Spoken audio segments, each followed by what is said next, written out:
You've been stranded thousands of miles from home with no money or possessions. Such a predicament would make many people despair and curse their awful fate. But for Zeno of Cyprus, it became the foundation of his life's work and legacy. The once wealthy merchant lost everything when he was shipwrecked in Athens around 300 BCE. With not much else to do, he wandered into a bookshop, became intrigued by reading about Socrates, and proceeded to seek out and study with the city's noted philosophers. As Zeno began educating his own students, he originated the philosophy known as Stoicism, whose teachings of virtue, tolerance, and self-control have inspired generations of thinkers and leaders. The name Stoicism comes from the Stoa Poikile, the decorated public colonnade where Zeno and his disciples gathered for discussion. Today, we colloquially use the word stoic to mean someone who remains calm under pressure and avoids emotional extremes. But while this captures important aspects of Stoicism, the original philosophy was more than just an attitude. The Stoics believed that everything around us operates according to a web of cause and effect, resulting in a rational structure of the universe, which they called logos. And while we may not always have control over the events affecting us, we can have control over how we approach things. Rather than imagining an ideal society, the Stoic tries to deal with the world as it is, while pursuing self-improvement through 4 cardinal virtues.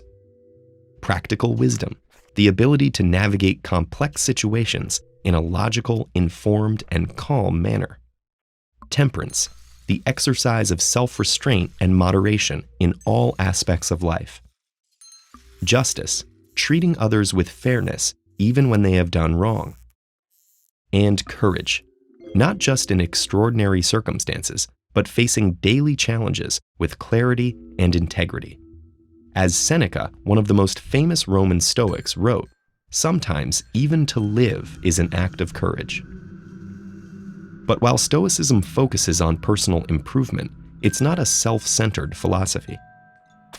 At a time when Roman laws considered slaves as property, Seneca called for their humane treatment and stressed that we all share the same fundamental humanity.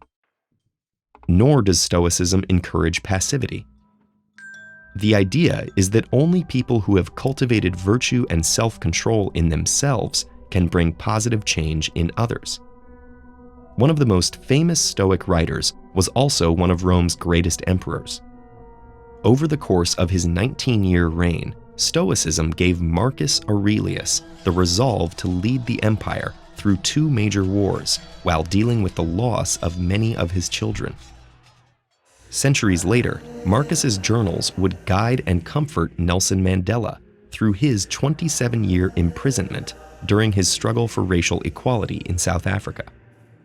After his release and eventual victory, Mandela stressed peace and reconciliation, believing that while the injustices of the past couldn't be changed, his people could confront them in the present and seek to build a better, more just future. Stoicism was an active school of philosophy for several centuries in Greece and Rome. As a formal institution, it faded away, but its influence has continued to this day. Christian theologians such as Thomas Aquinas have admired and adopted its focus on the virtues, and there are parallels between Stoic ataraxia, or tranquility of mind, and the Buddhist concept of nirvana. One particularly influential Stoic was the philosopher Epictetus, who wrote that suffering stems not from the events in our lives, but from our judgments about them. This has resonated strongly with modern psychology and the self-help movement. For example, rational emotive behavioral therapy focuses on changing the self-defeating attitudes people form about their life circumstances. There's also Viktor Frankl's logotherapy. Informed by Frankl's own time as a concentration camp prisoner, logotherapy is based on the Stoic principle that we can harness our willpower to fill our lives with meaning, even in the bleakest situations.